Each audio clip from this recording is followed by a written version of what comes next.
દેસાઈ છે. હું ધોરણ 7 માં અભ્યાસ કરું છું. આજે હું તમને મારા વાંચેલા પુસ્તક વિશે થોડી માહિતીઓ આપીશ. આ પુસ્તક ભારતીય રિઝર્વ બેંક દ્વારા પ્રકાશિત કરવામાં આવ્યું છે.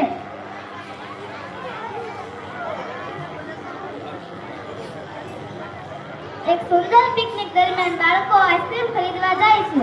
આઈસ્ક્રીમ વેચનાર ચલણી નોટ જોઈને ચોંકી જાય છે. બાળકો, આ નોટ નહીં ચાલે, તે ગંદી અને ફાટેલી છે. બાળકો કહે, અમારી પાસે તો આ જ નોટ છે.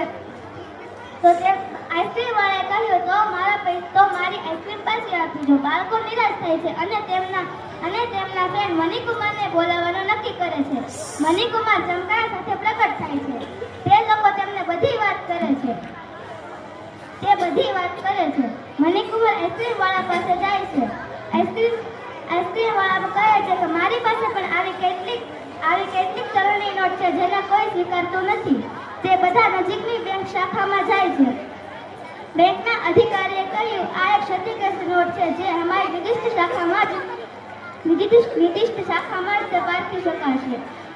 એક બાળકે પૂછ્યું, નિર્દિષ્ટ નોટ એટલે? તેને કહ્યું, જે કોઈ નોટનો ભાગ ઘસાઈ ગયેલો, ફાટી ગયેલો અથવા તો વિકૃત થઈ ગયેલો હોય તેને ક્ષતિગ્રસ્ત નોટ કહેવામાં આવે છે.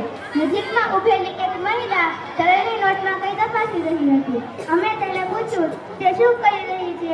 તે તપાસી રહી હતી કે તે નોટ અસલી છે કે નહીં.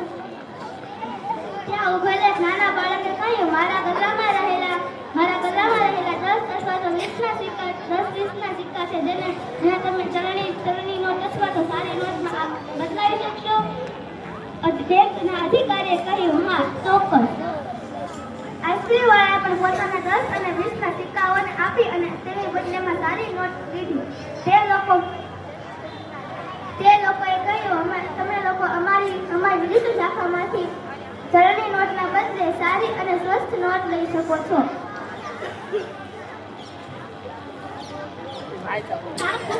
આ પુસ્તકમાં જૂની અને ફાટેલી નોટ આપણી પાસે હોય તો બેંક આપણને તેના બદલે નવી નોટ આપશે. એ આપણે બેંકમાં જઈ નોટ બદલી શકીએ છીએ. આ પુસ્તક મને શાળાના પેઢીમાંથી વાંચવા મળ્યું. આ પુસ્તક કદમાં ભલે નાનું હોય પરંતુ વિચારતા કરવાની અને પ્રભાવ પાડવાની અપાર ક્ષમતાઓ ધરાવે છે. આ પુસ્તકની લોકપ્રિયતા એટલી બધી છે કે અત્યાર સુધીમાં 10 કરતાં વધુ તેની આવૃત્તિઓ પ્રકાશિત થઈ ચૂકી છે. કદાચ મને એટલા જ માટે પુસ્તકો વાંચવા સૌથી વધુ ગમે છે.